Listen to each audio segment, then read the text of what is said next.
माननीय प्रधानमंत्री जी, आरुषि और अदिति अपनी परीक्षा की तैयारी एवं समय के सदुपयोग पर आपका मार्गदर्शन चाहते हैं। कृपया उनकी समस्या का समाधान करें। माननीय प्रधानमंत्री जी। देखिए, सिर्फ परीक्षा के लिए ही नहीं, वैसे भी जीवन में टाइम मैनेजमेंट के प्रति हमें जागरूक रहना चाहिए। परीक्षा और नो परीक्षा, आपने देखा होगा काम का ढेर क्यों हो जाता है। काम का ढेर इसलिए हो जाता है समय पर उसको किया नहीं इसलिए। और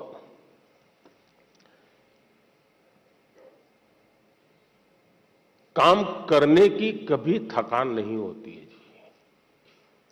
काम करने से संतोष होता है। काम न करने से थकान लगती है। सामने दिखता है, अरे इतना सारा काम, इतना सारा काम, और उसी की थकान लगती है। करना शुरू करें। दूसरा, आप कभी कागज पे अपना पेन पेंसिल लेके डायरी पे लिखिए। एक हफ्ते भर आप नोट कीजिए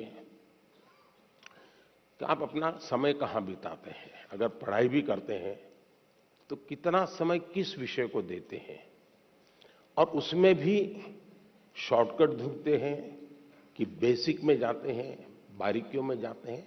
थोड़ा अपना एक एनालिसिस कीजिए।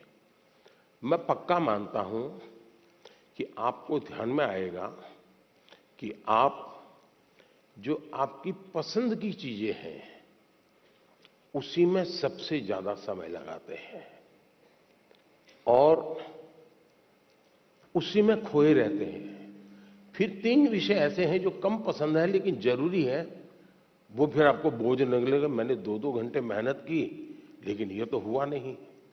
और इसलिए आप सिर्फ पढ़ना 2 घंटे ऐसा नहीं, लेकिन पढ़ने में भी जब फ्रेश माइंड है तब जो सबसे कम पसंद विषय है, आपको सबसे ज्यादा कठिन लगता है, तय कीजिए पहली 30 मिनट इसको, फिर एक पसंदगी वाला विषय है 20 मिनट उसको, फिर थोड़ा कम पसंद वाला 30 मिनट उसको। आप ऐसा स्लैब बनाइए तो आपको रिलैक्सेशन भी मिलेगा और आपको धीरे धीरे उन विषयों पर रुचि बढ़ेगी जो आप नॉर्मली टालते हैं और अच्छे विषय में खोए रहते हैं। और समय भी तो बहुत जाता है। आपने देखा होगा, आप में से जो लोग पतंग चगाते होंगे, मुझे तो बचपन में बहुत शौक था। पतंग की जो माजा होता है, धागा होता है, वो कभी एक दूसरे में उलझ जाकर के एकदम से बड़ा गुच्छा बन जाता है। अब बुद्धिमान इंसान क्या करेगा? यूं यूं खींचेगा क्या? ताकत लगाएगा क्या? ऐसा नहीं करेगा। वो धीरे से एक एक तार को पकड़ने की कोशिश करेगा कि खुलने का रास्ता कहां है, और फिर धीरे धीरे धीरे खोलेगा तो इतना बड़ा गुच्छा भी आराम से खुल जाएगा और सारा माजा, सारा धागा एक जैसी जरूरत है वैसा उसके हाथ लग जाएगा। हमें भी उस पर जोर जबरदस्ती नहीं करनी है, आराम से सॉल्यूशन निकालना है। और अगर आराम से सॉल्यूशन निकालेंगे तो मुझे पक्का विश्वास है कि आप उसको बड़े ढंग से करेंगे। दूसरा, आपने कभी घर में अपनी मां के काम को ऑब्जर्व किया है क्या? यूं तो आपको अच्छा लगता है कि जैसे स्कूल से आए तो मां ने सब रेडी करके रखा था, सुबह स्कूल जाना था तो मां ने सब तैयार करके रख दिया था। लगता तो बहुत अच्छा है, लेकिन क्या कभी ऑब्जर्व किया है कि मां का टाइम मैनेजमेंट कितना बढ़िया है? उसको पता है सुबह ये है तो मुझे 6 बजे ये करना पड़ेगा, 6:30 बजे ये करना पड़ेगा, उसको 9 बजे जाना है तो ये करना पड़ेगा, वो 10 बजे घर आएगा तो ये करना पड़ेगा। यानी इतना परफेक्ट टाइम मैनेजमेंट मां का होता है। और जबकि काम सबसे ज्यादा मां करती रहती है, लेकिन किसी काम में उसको बोझ अनुभव नहीं होता है। थक गई, बहुत काम है, बहुत ज्यादा, ऐसा नहीं करती। क्यों? उसे मालूम है कि मुझे इतने घंटे में ये तो करना है। और जब एक्स्ट्रा टाइम मिलता है तब भी वो चुप नहीं बैठती, कुछ न कुछ अपना क्रिएटिव एक्टिविटी करती रहती है। सुई धागा लेके बैठ जाएगी, कुछ तो करती रहेगी, रिलैक्स करने के लिए भी उसने व्यवस्था रखती है। अगर मां की गतिविधि को ढंग से ऑब्जर्व करोगे तो भी आपको एज ए स्टूडेंट अपना टाइम मैनेजमेंट का महत्व क्या होता है, और टाइम मैनेजमेंट ने 2 घंटे 4 घंटे 3 घंटे ये नहीं, माइक्रो मैनेजमेंट चाहिए। किस विषय को कितना टाइम देना है, किस काम को कितना टाइम देना है, और इतना बंधन भी नहीं डालने हैं कि बस 6 दिन तक ये करूंगा ही नहीं क्योंकि मुझे पढ़ना है। फिर तो आप थक जाओगे। आप ढंग से उसको डिस्ट्रीब्यूट कीजिए समय को, जरूर आपको लाभ होगा। धन्यवाद। माननीय प्रधानमंत्री जी, रुपेश और तन्मय परीक्षा में अनुचित साधनों के प्रयोग से कैसे बचा जाए, इस विषय पर आपका मार्गदर्शन चाहते हैं। श्रद्धेय प्रधानमंत्री जी। मुझे खुशी हुई कि हमारे विद्यार्थियों को भी ये लग रहा है कि परीक्षा में जो गलत प्रैक्टिसेस होती हैं, माल प्रैक्टिसेस होती हैं, उसका कोई रास्ता खोजना चाहिए। खास करके जो मेहनती विद्यार्थी होते हैं उनको जरूर इसका बहुत ही चिंता रहती है कि मैं इतनी मेहनत करता हूं और ये चोरी कर करके, कॉपी कर करके, नकल करके अपना गाड़ी चला लेता है। पहले भी शायद चोरी तो करते होंगे लोग, नकल तो करते होंगे, लेकिन छुप छुप करके करते होंगे। अब तो बड़े गर्व से कहते हैं कि आज सुपरवाइजर को बुद्धू बना दिया।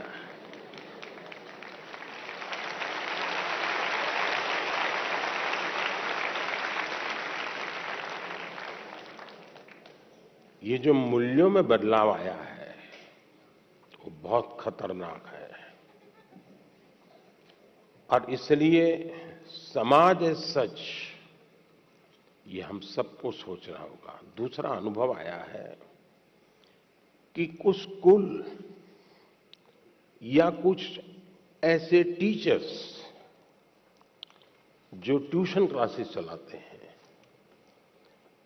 उनको भी लगता है कि मेरा स्टूडेंट अच्छे तरह से निकल जाए, क्योंकि मैंने उसके माँ बाप से पैसे लिए हैं, कोचिंग करता था, तो वे भी उसको गाइड करते हैं, मदद करते हैं नकल करने के लिए। करते हैं ना? ऐसे टीचर होते हैं ना?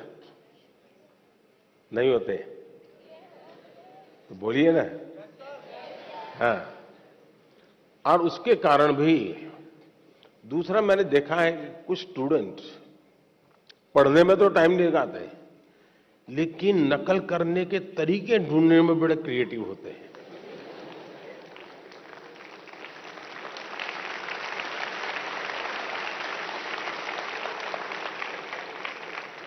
उसमें घंटे लगा देंगे, वो कापली बनाएंगे तो उसमें छोटे छोटे छोटे अक्षरों की बनाएंगे।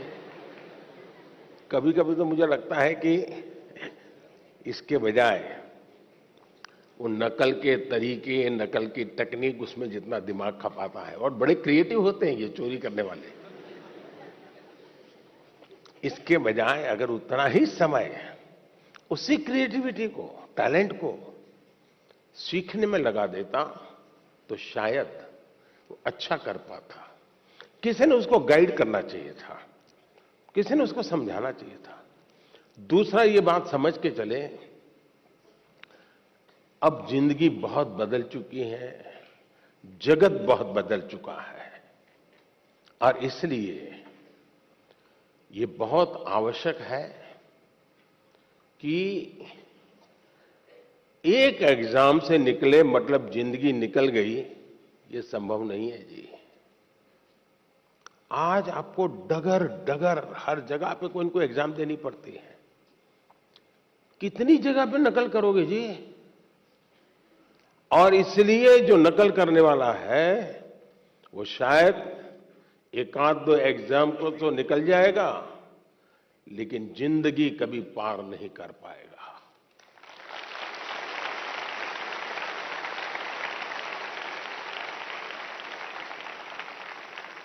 नकल से जिंदगी नहीं बन सकती है। हो सकता है एग्जाम में मार्क्स इधर उधर करके ले आए, लेकिन कहीं न कहीं तो क्वेश्चनेबल होगा ही। और इसलिए ये वातावरण हमको बनाना होगा कि एक आध एग्जाम में तुमने नकल की, हो गया तुम निकल गए, लेकिन आगे चल करके शायद तुम जिंदगी में फंसे रहोगे। दूसरा, जो विद्यार्थी कड़ी मेहनत करते हैं, उनसे भी मैं कहूंगा कि आपकी मेहनत आपकी जिंदगी में रंग लाएगी।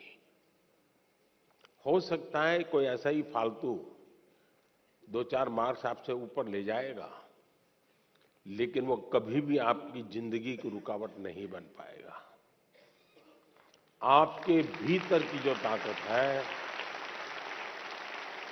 आपके भीतर की जो ताकत है, वही ताकत आपको आगे ले जाएगी। कृपा करके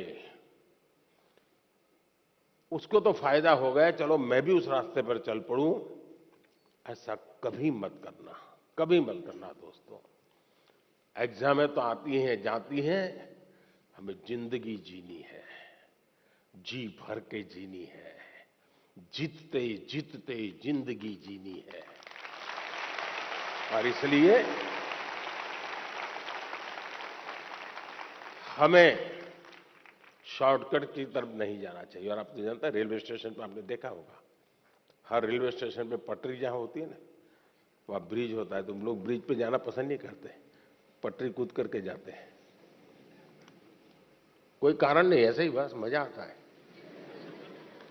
तो वहां लिखा है, shortcut will cut you short.